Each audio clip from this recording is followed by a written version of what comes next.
நமச்சிவாய. அனைத்து ஜோதிட சொந்தங்களுக்கு அன்பான வணக்கம். இன்றைக்கி ஒரு வித்தியாசமான தலைப்பை பற்றி பார்க்க போகிறோம். பால்வினை நோய்.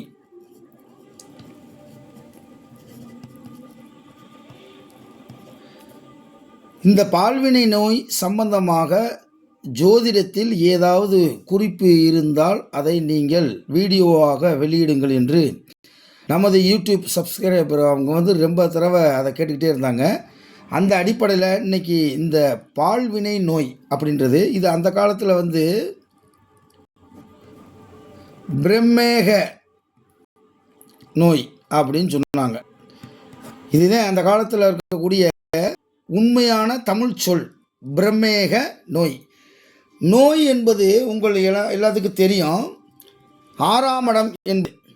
ஆனால் ரொம்ப ஆழமாக ஜோதிடத்தை படித்தவங்களுக்கு தெரியும், அது 6ஆம் இடம் என்பது பொதுவான நோய். 6ஆம் இடம், 7ஆம் இடம், 8ஆம் இடம், இந்த 6, 7, 8 என்ற 3 இடங்களுமே நோயை தரக்கூடிய ஒரு இடமாக இருக்கிறது என்பதுதான் நமது ஜோதிட முன்னோர்கள் எழுதி வைத்த குறிப்பினுடைய ரகசியம். இப்போ இந்த தலைப்புக்குள்ளே போகிறதுக்கு முன்னாடி ஃபஸ்ட்டு நோயின்னா என்ன, அது எப்படி வருது அப்படின்றத கொஞ்சம் ஒரு இன்ட்ரடக்ஷன் பண்ணிவிட்டு நம்ம அதுக்குள்ளே போயிடலாம். நோய் என்பது கர்ம வினைகளினுடைய தொகுப்புத்தான் இந்த நோய் என்பது. நோய் என்பது 6ஆம் இடம், பிணி என்பது 8ஆம் இடம். நோய் வந்தால் போக வேண்டும், பிணி வந்தால் போகாது. அதாவது இது லேசான இடம், இது கடுமையான இடம், இது 8ஆம் இடம் என்பது. அப்போ நோய் வராத மனிதனே இல்லை உலகத்தில். நிறையா பேர்த்துக்கு நோய் இல்லாமல் இருப்பாங்க. ஒரு சிலர் நோயே இல்லாமல் ஆஸ்பத்திரிக்கே போகாமல் மருந்து மாத்திரை சாப்பிடாமே வாழ்க்கையை முழுவதும் 80-85 வயசு வரைக்கும் கடந்துட்டு இறந்தவங்க பல பேர் இருக்காங்க. அதில் தொழுநோய் ஏற்பட்ட அருணகிரி சுவாமிகள் தொழுநோய் தீர்வதற்காக முருகப்பெருமானை வேண்டி திருப்புகழில் கந்தசஷ்டி கவசங்களில் பல இடங்களில் நோயை தீர்க்கக்கூடியதற்கு ஒவ்வொரு நோய்க்கும் ஒவ்வொரு பதிகங்கள் கூறப்பட்டுள்ளது. ஔவையார் கூட இந்த நோயை பற்றி ரொம்ப அற்புதமாக சொன்னாங்க. கொடிது கொடிது வறுமையில் கொடிது, வறுமை கொடிது, கொடிது கொடிது வறுமை கொடிது, அதனினும் கொடிது இளமையில் வறுமை கொடிது, அதனினும் ஆற்றொன்னா நோய் என்று சொன்னாள். பாருங்க, ஔவையார் சொன்ன வார்த்தை ஆற்றொன்னா நோய். ஆற்றொன்னா நோய்னா என்ன அர்த்தம் அப்படின்னா, வினையினுடைய பயனாக வரக்கூடிய நோய். நோய் என்பது வந்தால் போகணும், அப்படி வந்துட்டா போகாத நோய்க்கு பிணின்னு பேர்.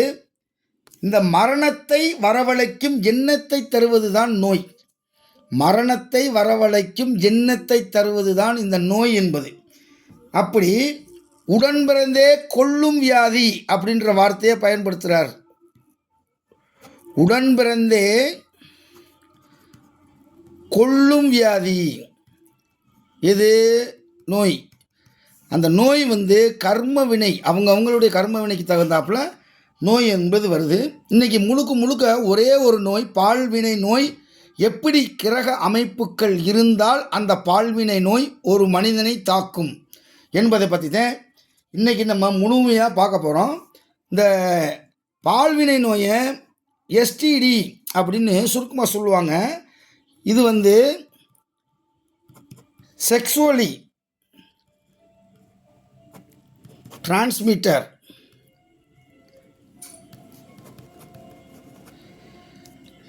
டிசீஸ் அல்லது இன்ஃபெக்ஷன். இன்ஃபெக்ஷன்னா தொற்று, டிசீஸ்னு நோய், நோயின்னு சொல்லலாம், தொற்றுன்னு சொல்லலாம். வாங்க இப்போ நான் எழுதி காட்டுனா நேரம் ஆகும் அப்படின்றதுக்காக நான் எழுதியே வச்சுருக்கேன். மூல நூலில் இருக்கக்கூடிய குறிப்பு தான் இந்த குறிப்பு. அதை உங்களுக்கு விளக்குறதுக்காக நான் எழுதி வச்சுருக்கேன். அதுக்கப்புறம் இந்த பால்வினை நோய் சம்பந்தமாக எந்த புத்தகத்தில் வந்துச்சு, என்ன பாட்டுன்றதை நான் கடைசியாக அந்த புத்தகத்தவே எடுத்து காட்டுறேன். ஃபஸ்ட் ரூல், ஒரு 20 ரூல் இருக்குது இந்த பால்வினை நோய்க்கு. 20 ரூல். அந்த 20 ரூலில் நம்ம 20 ரூலையுமே இந்த வீடியோவில் சொன்னோம்னா டைம் ஆகி போயிடும். அதனால் ஒரு 6-7 ரூல்ஸ் இருந்தால் இந்த நோய் வரும். அதை மட்டும் இந்த வீடியோவில் பார்ப்போம். மீதி இருக்கக்கூடியதை பார்ட் 2 வீடியோவில் பார்ப்போம்.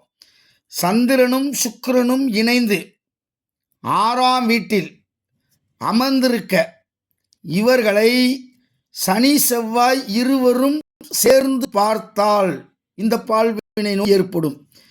பாருங்க, உதாரணத்துக்கு ஒரு கட்டம் போட்டிருக்கேன். சந்திரனும் சுக்கிரனும் சேர்ந்து 6ஆம் வீட்டில் தான் இருக்கணும், வேற எங்கேயும் இருக்கக்கூடாது. 6ஆம் இடம் என்பது நோய். அந்த இடத்துல சுக்கிரனும் சந்திரனும் இருந்து சனி செவ்வாய் இரண்டும் சேர்ந்து இந்த கிரகத்தை பார்க்கணுமா. சனி தன்னுடைய 3வது பார்வையில் பார்த்துருச்சு, செவ்வாய் தன்னுடைய 8வது பார்வையில் பார்த்துருச்சு. 1 2 3 4 5 6 7 8 8வது பார்வையில் பார்த்துருச்சு. அப்போ சனியும் பார்த்துருச்சு, செவ்வாயும் பார்த்துருச்சு. நான் உதாரணத்துக்கு தான் இந்த மீன லக்கணம் போட்டிருக்கேன். அது எந்த லக்கணமாக இருந்தாலும் 6ஆம் இடத்தில் சுக்கிரனும் சந்திரனும் இருந்து சனி செவ்வாய் இருவரும் சேர்ந்து பார்த்தாதே. இல்லை சார் எனக்கு சனி மட்டும்தான் பார்த்துருக்கு அப்படின்னா இது நோய் ஏற்படாது. இல்லை செவ்வாய் மட்டும்தான் எனக்கு பார்த்துருக்கு அப்படின்னாலும் இந்த நோய் ஏற்படாது. சனியும் செவ்வாயும் சேர்ந்து இந்த 6ஆம் இடத்தில் இருக்கக்கூடிய சுக்கிரனையும் சந்திரனையும் பார்த்தால் பால்வினை நோய் ஏற்படும்.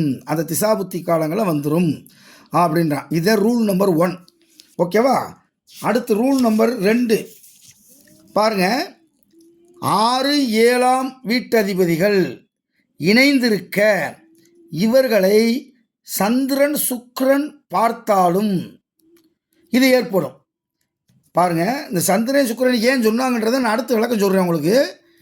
இப்போ 6ஆம் 7ஆம் வீட்டதிபதிகள். அப்போ 6க்குரியவர் யார்? புதன். 7க்குரியவர் சந்திரன்.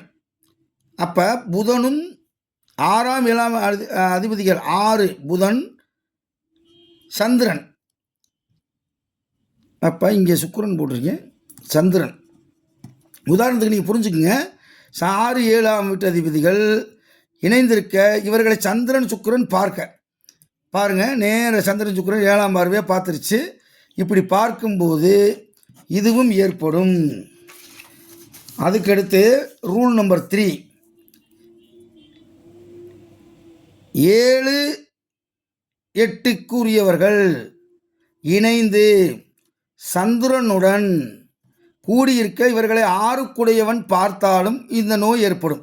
அப்போ 7 8க்குரியவன் புதன் சுக்கிரன் இங்கே இருக்காங்க. புதன் சுக்கிரனோடு சேர்ந்து சந்திரன் சேர்ந்துருக்கணும். இவங்களை 6க்குரிய சூரியன் இங்கேருந்து பார்க்குறாரு. அப்போ சூரியனுக்கு ஒரே பார்வை. உதாரணத்துக்கு போட்டிருக்கேன், பார்த்துட்டா இந்த பால்வினை நோய் ஏற்படும். இது ரூல் நம்பர் 3. அடுத்து 4வது ரூல்ஸ். 7க்குடையவனும் சனி செவ்வாய் ராகு ஆகிய மூவருடனும் சம்பந்தம் பெற்றாலும் பால்வினை நோய் ஏற்படும். அப்போ 7க்குரிய யார்? புதன். இந்த புதனோடு யார் யார் சேரணுன்றாங்க? சனி செவ்வாய் ராகு சேரணும். அப்போ சனி செவ்வாய் ராகு சேர்ந்துருச்சு. 7க்குரியவன் அங்கேயே இருக்கேன், ஆட்சி பெற்று இருக்கேன். அப்போ இப்படி பார்த்தோம்னா இந்த இவங்களுக்கும் ஏற்படும். அப்போ 4வது ரூல் இது. அடுத்து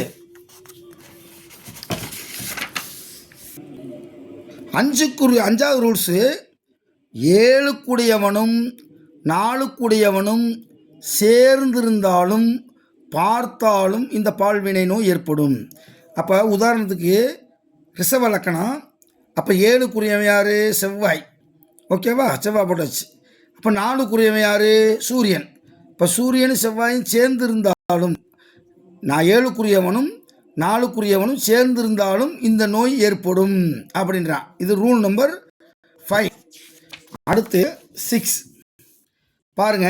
லக்கணத்தில் சூரியனும் 7ஆம் வீட்டில் செவ்வாயும் அமர லக்கணாதிபதி பலவீனமுற்று சுவர் பார்வை இல்லாமல் இருந்தால் இந்த பால்வினை நோய் ஏற்படும்.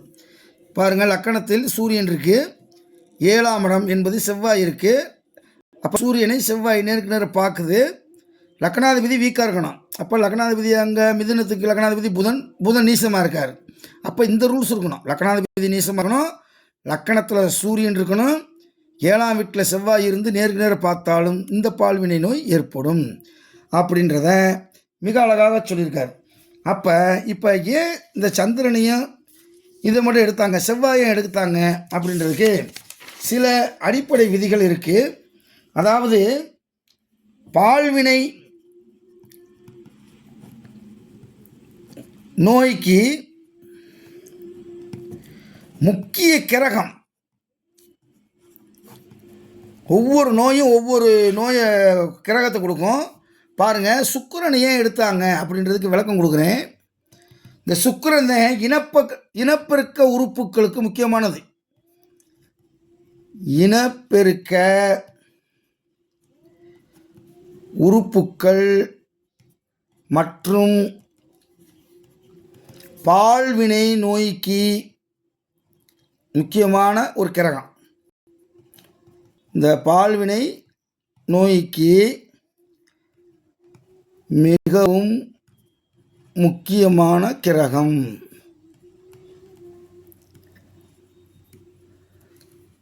சரி, செவ்வாயை எடுத்தாங்க.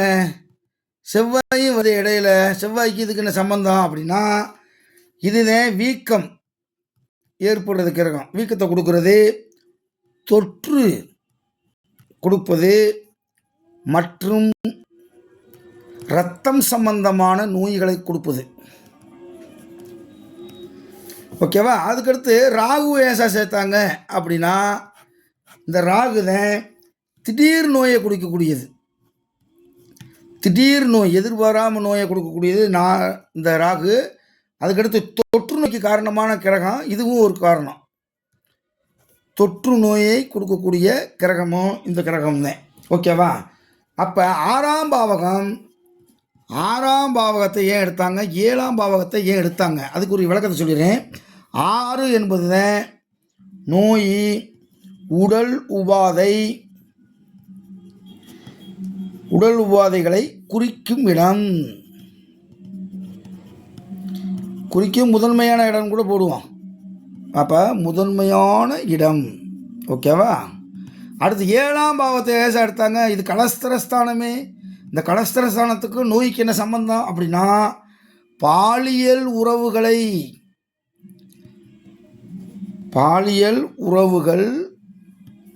அல்லது இனப்பெருக்க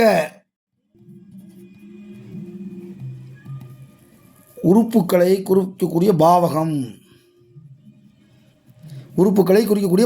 போட்டுக்குங்க. ஓகேவா? அதுக்கடுத்து 8ஆம் பாவகத்தை எடுத்தாங்க அப்படின்னா, பாருங்கள், பிறப்புறுப்புகளை மற்றும் மறைமுக நோய்களை இந்த இடத்துல தான் குறிக்குது. பிறப்புறுப்புகளை மற்றும் மறைமுக நோய்களை குறிக்கக்கூடிய இடம் இந்த இடம். அதுபோக மரணம் அப்படின்ற விஷயத்தையும் குறிக்கக்கூடியது. இப்போ நோய்க்கு வந்தால் அது மரணத்தில் போய் முடியுமா அப்படின்றது. அப்போ நீங்கள் 6ஆம் பாவகத்தை மட்டும் நோய்க்கு பார்க்கக்கூடாது. இந்த பாலியலுக்கு 6, 7, 8 3 இடமும் சம்மந்தப்பட்டிருக்கு. இதெல்லாம் ஒரு 20 ரூல்ஸ் இருக்குது இந்த பாலியல் நோய்க்கு. அதில் ஒரு 6 ரூல்ஸ் இந்த வீடியோவில் சொல்லியிருக்கேன். மீண்டும் அடுத்த வீடியோவில் சந்திப்போம். அதுவரை நம்ம விடைபெறுவோம். நம்ம அடிப்படை வகுப்பு ஆன்லைனில் முறையாக நடத்திக்கிட்டு இருக்கோம். விருப்பமானவங்க சேருங்க. அடுத்து உயர்நிலை ஜோதிட வகுப்பு ஆன்லைன் மூலமாக நடத்திக்கிட்டு இருக்கோம். அதுக்கடுத்து 100 கேள்விகளுக்கு விடை கண்டுபிடிப்பது எப்படி அப்படின்ற ஒரு கிளாஸும் நடத்திக்கிட்டு இருக்கோம். விருப்பமானவங்க நீங்கள் தொடர்பு கொள்ளுங்கள். நன்றி, வணக்கம். ஓம் நமச்சிவாயா.